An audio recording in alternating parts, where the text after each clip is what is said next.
Sejam todos muito bem-vindos a mais um Mergulho Profundo. Olá, muito bom estar aqui. Para quem acompanha a nossa análise de hoje, o cenário aqui na nossa mesa é quase cômico. E bota cômico nisso, a gente mal consegue se ver. Exato. Temos literalmente montanhas de artigos científicos recém-publicados, aquelas meta-análises gigantescas que cruzam dados de milhares de pessoas e as diretrizes médicas mais rigorosas e atuais que existem. Tudo fresquinho da literatura científica. Isso. E o foco dessa nossa exploração de hoje é um tema gigantesco que é debatido diariamente em escolas, consultórios e mesas de jantar, mas que, infelizmente, atrai uma quantidade inacreditável de ruído e desinformação. Muito ruído, muita coisa sem base nenhuma. Estamos falando do transtorno do espectro autista, o TEA. A nossa missão aqui é muito clara. Nós vamos pegar um filtro fino e separar o que é achismo, o que é manchete sensacionalista e o que a ciência atual nos diz de forma concreta e testada. E testada com muito rigor, vale ressaltar. Com certeza. Queremos entender a fundo o que define o TEA hoje, de onde ele realmente vem, como os sinais aparecem ali na primeira infância e, o mais importante, o que de fato funciona quando o assunto é apoiar essas pessoas através de intervenção, pedagogia e tecnologia. É o ponto de partida fundamental para qualquer pessoa que queira entender o espectro hoje é reconhecer que a ciência do autismo passou por uma revolução drástica e muito positiva, sabe? Verdade, a visão mudou muito. Mudou completamente. Se olharmos para trás, havia uma busca incessante e muitas vezes cruel por uma espécie de cura mágica. Aquela ideia de consertar, né? Exatamente. A lente da ciência contemporânea abandonou essa visão de tentar consertar um cérebro quebrado. O foco absoluto agora é na adaptação, em maximizar o desenvolvimento e em oferecer um apoio estruturado de altíssima qualidade. O que faz todo sentido quando a gente olha para esses dados. Sim, o que essas meta-análises nos mostram é uma biologia fascinante e complexa. O objetivo de todo esse esforço clínico não é apagar a neurodiversidade da pessoa, mas sim fornecer as ferramentas exatas e o ambiente mais favorável para que ela floresça sendo exatamente quem é. E é por mergulharmos nessa nova perspectiva que eu garanto, para quem nos escuta, que a nossa conversa de hoje está cheia de momentos de verdadeira revelação. Aqueles momentos de abrir a cabeça mesmo. Temos vários desses hoje. Há fatos nessa pilha de papéis que mudam completamente a forma como enxergamos o desenvolvimento humano. Nós vamos passar por coisas surpreendentes. Tem coisas que até quem é da área se assusta quando vê os números. Exato. Como a ligação comprovada entre os níveis de poluição do ar que uma mãe respira e o neurodesenvolvimento do bebê. Essa parte é fortíssima. Até chegar lá na sala de aula e entender por que entregar um tablet de última geração na mão de uma criança autista não garante de forma alguma que ela será alfabetizada. Uma ilusão muito comum hoje em dia. Pois é. Tem muita coisa para desbravar. Começando por essa primeira pilha de manuais que trata justamente de redefinir o que é o autismo. O famoso DSM-5, que é o Manual Diagnóstico dos Psiquiatras. A nossa bíblia diagnóstica, digamos assim. Isso. Ele mudou as regras do jogo alguns anos atrás. E, lendo por cima, parece que muita coisa deixou de existir no papel, né? O DSM-5 fez uma verdadeira faxina conceitual que era muito, mas muito necessária. Antes dele, tínhamos diagnósticos completamente fragmentados. Como assim, fragmentados? As pessoas recebiam rótulos como síndrome de Asperger ou então o famoso transtorno global do desenvolvimento sem outra especificação. Que nome enorme! Sim, e era uma espécie de categoria genérica para quando a criança tinha traços, mas não fechava todos os critérios clássicos. A grande sacada do DSM-5 foi entender que essas não eram condições separadas, com biologias diferentes. Entendi. Eram a mesma coisa, no fundo. Eram apresentações variadas de uma mesma condição subjacente. Tudo isso foi colocado sobre o guarda-chuva do espectro. E para organizar esse espectro de forma clínica, a ciência estabeleceu 2 grandes pilares indissociáveis. Ok, 2 pilares. Qual é o primeiro? O primeiro pilar diz respeito aos déficits na sociocomunicação. E lendo os relatos clínicos aqui, fica muito claro que não estamos falando de uma criança que é apenas tímida ou introvertida, certo? Totalmente diferente de timidez. É um desafio muito mais profundo de reciprocidade, pelo que os textos mostram. A timidez é um traço de personalidade. A pessoa escolhe não interagir tanto. O déficit de sociocomunicação no autismo é uma dificuldade neurológica em processar e responder aos estímulos sociais de forma fluida. Como isso aparece no dia a dia? Na prática, isso se traduz na dificuldade de manter o vai e vem de uma conversa, sabe? Ou numa redução drástica no compartilhamento de interesses. Aquela coisa de ver algo legal e apontar? Isso, a criança vê um brinquedo legal e não olha para os pais para compartilhar a emoção.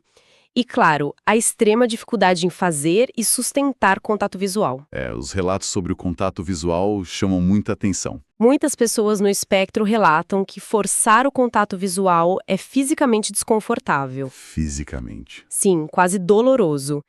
E isso, obviamente, prejudica a leitura de expressões faciais. O que nos leva ao segundo pilar exigido para o diagnóstico. Esse já entra numa seara muito mais comportamental e sensorial, não é? Exato.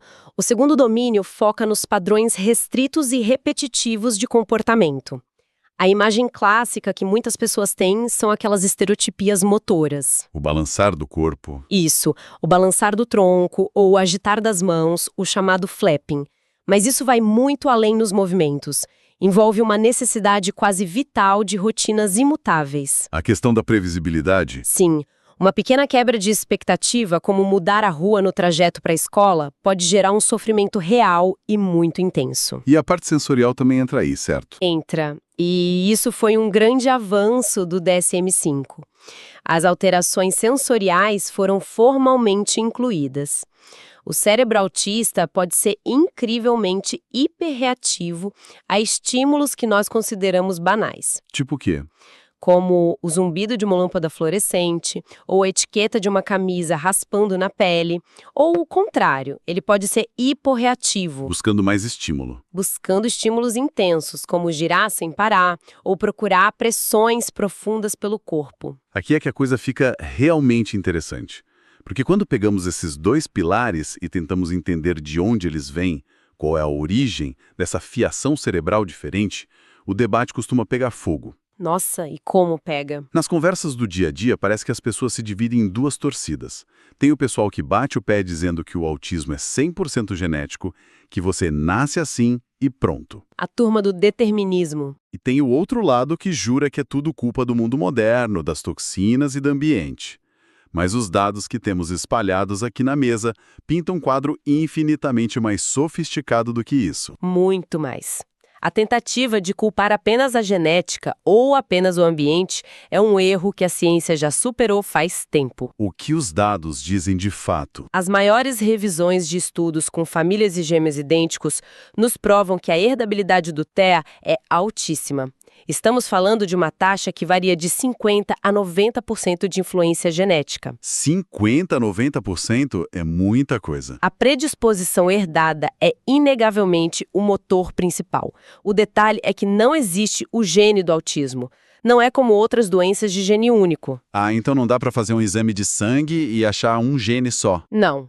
Os geneticistas já mapearam centenas de genes envolvidos, genes como CNTNAP2 e SCN2A, e em apenas 10 a 20% de todos os diagnósticos nós conseguimos isolar uma causa genética clara. Tipo uma mutação específica. Isso, uma síndrome conhecida ou mutação muito específica.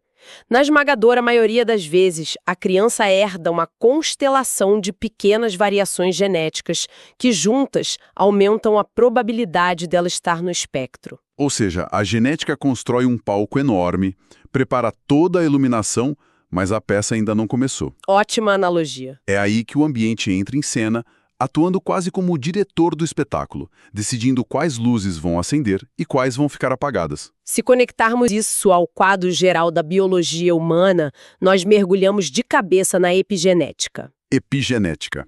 Como você explica isso para quem está nos ouvindo? A epigenética estuda como fatores externos conseguem ligar ou desligar a expressão dos nossos genes, mas sem alterar o DNA em si. O código genético continua o mesmo, mas a leitura dele muda. E isso acontece na gestação. Sim. O cérebro do feto passa por fases críticas de formação dentro do útero. É uma coreografia milimétrica de neurônios.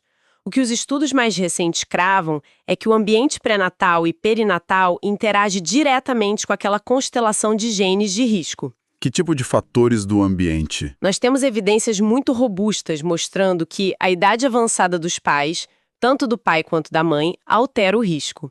Fatores inflamatórios também, como obesidade materna severa e diabetes gestacional. E há os fatores externos que eu mencionei na introdução, que são alarmantes? Sim, a poluição. Essa parte da poluição me chamou muito a atenção. Os artigos citam especificamente partículas PM2,5. O que são essas partículas e como elas chegam no cérebro de um bebê em formação? As PM2,5 são partículas finíssimas presentes na poluição do ar. Elas vêm principalmente da queima de combustíveis fósseis em grandes cidades. A fumaça dos carros e das indústrias? Exatamente. Elas são tão microscópicas que, quando a gestante respira, elas passam dos pulmões direto para a corrente sanguínea. E o assustador é que conseguem atravessar a barreira placentária. E o que elas fazem lá? Elas induzem um estado de neuroinflamação no feto. O mesmo princípio se aplica à exposição a metais pesados durante a gestação. Mas isso não quer dizer que o ar poluído causa o autismo em qualquer pessoa, certo? É crucial entender isso. Respirar ar poluído não causa autismo em qualquer criança. Mas em um embrião que já possui a vulnerabilidade genética para o TEA, essa inflamação ambiental age como gatilho. Ela altera o caminho. Altera o trajeto do neurodesenvolvimento. É a dança complexa entre a biologia herdada e o mundo ao redor. Ok, vamos desempacotar isso e trazer para o chão da fábrica, para o dia a dia das famílias. Vamos lá. Considerando que toda essa cascata de eventos acontece antes mesmo do nascimento, a maior angústia de quem tem um bebê em casa é saber quando os sinais começam a transparecer. O que é super natural. Mergulhando nos estudos observacionais da nossa pilha de hoje, existe um consenso sobre essa janela crítica dos primeiros 2 anos. O que exatamente os pais e os pediatras devem procurar? A literatura aponta que a janela entre os 6 e os 24 meses de idade é o período onde as bandeiras vermelhas do desenvolvimento começam a gritar. E elas refletem diretamente aquele primeiro pilar da sociocomunicação que a gente discutiu. Aos 6 meses já dá para notar. Dá. Aos 6 meses de idade, um bebê de desenvolvimento típico já tem um interesse magnético pelo rosto humano. No autismo, observa-se uma redução drástica ou a ausência desse olhar social. O bebê parece olhar através dos pais. Focando mais no cenário do que nas pessoas. Focando mais em objetos ao redor. E entre os 9 e os 12 meses, surge um dos sinais mais clássicos e preditivos. Qual seria? A falta de resposta ao próprio nome.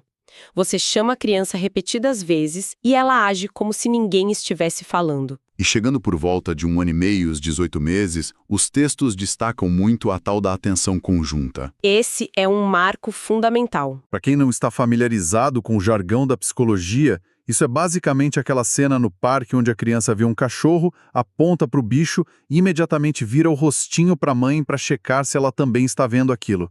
É o ato de compartilhar uma experiência mental, né? Perfeita ilustração. A ausência desse apontar declarativo, dessa necessidade de dividir o foco de atenção, é um marcador fortíssimo. E além dessa parte da comunicação, o que mais aparece nessa idade? Correndo em paralelo a isso, na mesma faixa etária, começam a surgir os sinais físicos e comportamentais do segundo pilar. O brincar atípico é muito evidente. Aquele exemplo do carrinho? Isso. Se você der um carrinho para criança autista de 18 meses, em vez de fazer vrum-vrum e simular que o carro está andando na rua, ela pode virar o carrinho de cabeça para baixo e passar horas girando a rodinha. Bem perto do rosto, fascinada pelo movimento. Fascinada pelo movimento contínuo, ignorando a função social do brinquedo. Os relatos mencionam também o andar na ponta dos pés, que costuma aparecer logo que a criança aprende a caminhar, e uma seletividade alimentar que vai muito além de não gostar de brócolis. A seletividade é intensa no primeiro ano. São crianças que reduzem a dieta a 3 ou 4 texturas específicas e têm ânsia de vômito com qualquer coisa diferente. Mas de tudo que lemos nessa sessão, o que mais me impactou foi o que as fontes chamam de confusão da surdez. O que é fascinante aqui é que esse fenômeno ilustra melhor do que qualquer outra coisa a essência do autismo. Imagine a cena. Certo, os pais e o bebê. Os pais, Chamam o bebê, fazem barulho, batem palmas e a criança não pisca, não vira a cabeça. O pânico instintivo é achar que o filho nasceu surdo. Qualquer um acharia. Do tronco encefálico ao som e o resultado volta impecável. Impecável. A audição está perfeita. A mecânica do ouvido está perfeita, o som entra com clareza cristalina. A questão não é audiológica. A questão é que aquele cérebro, neurodivergente, não processa a voz humana, ou o chamado pelo nome, como um estímulo social prioritário que exige uma reação imediata. Nossa, isso é muito profundo. A aparente surdez é o sintoma máximo de uma profunda desconexão social, e não um defeito físico no ouvido. Entender que o cérebro está processando o som, mas categorizando as prioridades de forma totalmente diferente, muda a nossa perspectiva inteira. Muda o jeito como a gente interage com eles. E imagino que, ao perceberem isso, ao terem o diagnóstico em mãos, a primeira reação de grande parte das famílias seja buscar ajuda médica imediata. Sem dúvida, o instinto de tratar. O que nos leva àquela prateleira cheia de promessas na farmácia e a nossa terceira pilha de documentos sobre intervenções. A internet está inundada de relatos sobre pílulas que supostamente tirariam a criança do espectro. Infelizmente, muita desinformação aí. O que a ciência crua e dura nos diz sobre remédios para o autismo? Existe essa pílula? O consenso das revisões de psicofarmacologia é categórico e é crucial que quem nos escuta tenha isso muito claro. Não existe, até o dia de hoje, absolutamente nenhuma medicação aprovada e comprovada que trate os sintomas centrais do autismo. Nenhuma? Nenhuma pílula ensina uma criança a fazer contato visual. Nenhum xarope elimina a necessidade de alinhar brinquedos ou extingue o interesse restrito. Então, para que servem os remédios que alguns tomam? O que a psiquiatria possui, com aprovação regulatória, são medicamentos para as comorbidades severas. Usam-se antipsicóticos como a risperidona e o aripiprazol estritamente quando há quadros graves de irritabilidade, autoagressão ou explosões comportamentais que coloquem a criança em risco. Espere, então quero dizer que todas aquelas manchetes sobre o spray nasal de oxitocina ajudando na socialização, Sim, a famosa ocitocina. ou aquele diurético, a bumetanida e até antioxidantes de brócolis, o sulforafano, Tudo pesquisa muito inicial. que vira e mexe aparece em reportagens sobre a cura do autismo. Tudo isso é basicamente ruído. É o que a literatura chama de dados muito preliminares e altamente experimentais, que muitas vezes sofrem de sensacionalismo da mídia. Mas eles têm algum efeito. Alguns ensaios clínicos pequenos mostraram efeitos modestos. Mas quando esses estudos tentam ser replicados em larga escala, com amostras maiores, os resultados falham ou se mostram terrivelmente heterogêneos. Funciona para um e não para o outro. Exato. Funciona um pouco para a criança A, mas tem zero efeito na criança B. Nenhum desses compostos tem aprovação das grandes agências de saúde para tratar o TEA. São linhas de pesquisa, não terapias consolidadas. É perigoso focar nisso, então. A busca desesperada por uma intervenção farmacológica milagrosa tira o foco do que as meta-análises provam que realmente funciona. E se olharmos para o que realmente dá resultado na prática? Os estudos são quase unânimes em apontar para o apoio humano intensivo, as intervenções comportamentais e desenvolvimentais precoces. Esse é o nosso padrão ouro hoje. A literatura está cheia de siglas como ABA, NDBI, SDM. Em vez de ficarmos presos nessa sopa de letrinhas, como isso funciona no mundo real da criança? Historicamente, a intervenção começava com modelos mais rígidos, onde a criança sentava numa mesa e recebia instruções repetitivas baseadas na análise do comportamento aplicada pura, a ABA. Aquele treino de repetição. Isso. Isso ainda existe e tem seu lugar, mas os grandes avanços estão nos modelos naturalistas, como o modelo Denver de intervenção precoce, o ESDM. E como é o modelo naturalista na prática? Na prática, o terapeuta vai para o chão da sala, usa a própria brincadeira que a criança escolheu, digamos, montar blocos, e de forma altamente estratégica e técnica, embute o ensino de habilidades de comunicação, contato visual e imitação dentro daquela diversão. Ele usa o interesse da criança como ponte. Exato. A criança aprende a interagir porque a interação se tornou naturalmente recompensadora, não porque ela está sendo forçada mecanicamente. E o fator que pula aos olhos em todos os gráficos que estamos analisando é a velocidade da ação. O termo intervenção precoce não é usado à toa. É a grande chave de tudo. Há um ensaio clínico específico aqui que comparou 2 grupos de crianças. Um grupo começou a receber essa mediação naturalista, treinando inclusive os pais para fazerem isso em casa aos 18 meses de idade. Bem cedinho. O outro grupo começou as mesmas terapias, mas esperou até os 27 meses. 9 meses de diferença parecem pouco para nós, mas para um cérebro em formação... Para um cérebro neurodivergente em plena poda neural e formação de sinapses, 9 meses é uma eternidade. E o que os gráficos mostraram? Os resultados desse estudo foram impactantes. As crianças que iniciaram aos 18 meses mostraram ganhos colossais em quociente de inteligência, vocabulário expressivo e habilidades essenciais para a vida diária, em comparação ao grupo que começou mais tarde. Uma janela de oportunidade que não volta mais. A plasticidade cerebral dos primeiros 2 anos é uma janela de ouro. É claro que precisamos manter o rigor científico. Tem exceções. A variabilidade de respostas é brutal. A mesma terapia excelente pode levar uma criança a falar fluentemente aos 4 anos, enquanto outra, com o mesmo estímulo, pode permanecer não verbal. Não dita o futuro da pessoa, mas otimiza as chances de independência. E, inevitavelmente, essa criança cresce, sai do consultório do terapeuta, entra por um portão de escola e senta numa carteira. A sala de aula é o próximo grande laboratório de desenvolvimento. Onde os verdadeiros desafios aparecem. Folheando nossa pesquisa pedagógica, a grande dúvida dos educadores é como garantir a aprendizagem acadêmica para alunos no espectro em meio ao caos e ao barulho de uma escola comum. Como a aprendizagem acontece de forma ideal? A pedagogia baseada em evidências para o autismo foge completamente de cartilhas universais rígidas. Não há uma metodologia única mágica. O que funciona, então? O cérebro autista tem dificuldades enormes com abstração e com ambientes caóticos. A resposta da ciência educacional é o ensino estruturado. O modelo TEACH, por exemplo, é brilhante nisso. Como ele funciona na escola? Ele transforma o tempo e o espaço, que são conceitos abstratos, em coisas concretas e visuais. A criança sabe exatamente onde ela deve estar, o que ela deve fazer em seguida e quando a atividade vai terminar. Tudo com imagem. Através de agendas com pictogramas, painéis visuais, rotinas super claras.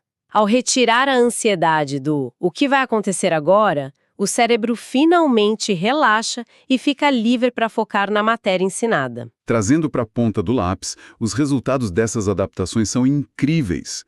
Lendo as meta-análises sobre disciplinas específicas, fica claro que a adaptação visual é a rainha do ensino. Sem dúvida. Para ensinar leitura e interpretação de textos, os organizadores gráficos visuais têm um efeito moderado a forte nos dados.